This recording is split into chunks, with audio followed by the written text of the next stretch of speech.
Астанада бүгін ауа райы тамаша болып тұр. Тып-тыныш, тұп-тұнық болып тұр. Жел жоқ. Судың бетінде толқын да жоқ.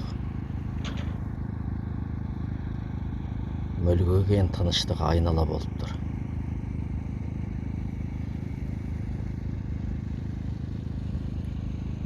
Триатлон паркына келіп, жан-жаққа көз тастап демалып отырмыз. Ар жақта балық аулаған адамдар жүр, жұмыс жасап жатқан адамдар жүр. Әркім өзінің іс шаруасымен айналысып жатыр. Кейбірі мен сияқты есілдің жағасына келіп таза ауа жұтып, санасын сергітіп отыр.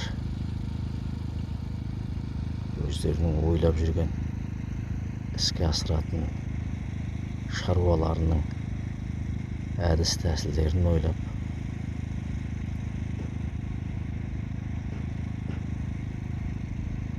өзінің ойын қорытып,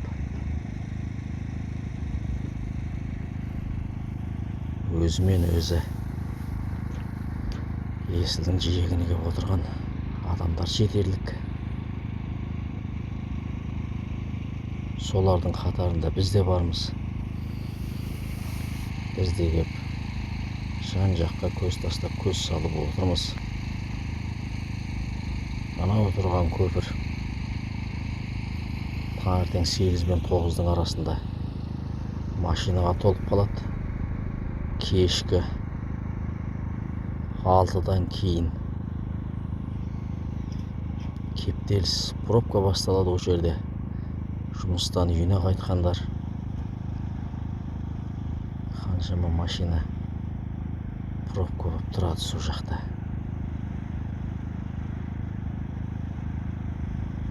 Ал біз бүгін триатлон паркына келіп, сол парктегі есілдің жиегіне, Ақорданың артына келіп, күн шуақтап отырмыз. Көк аспан ашық. Күннің көзі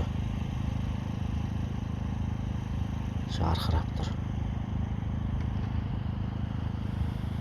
Аздап бұлт бар, бірақ аспан десе де ашық.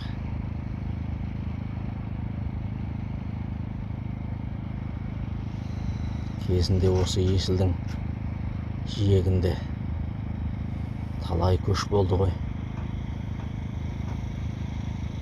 Осы жатқан есіл талай тарихтың куәсі ғой.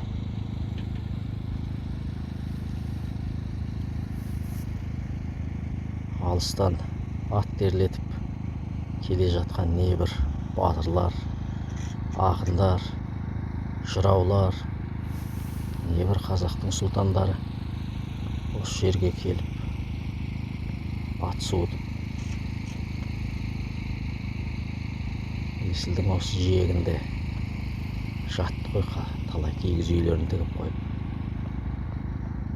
Сол есілдің жиегі қазір, сол есілдің жағасы Елордаға айналды, Астанаға айналды, бас қалаға айналды, үлкен ортаға айналды.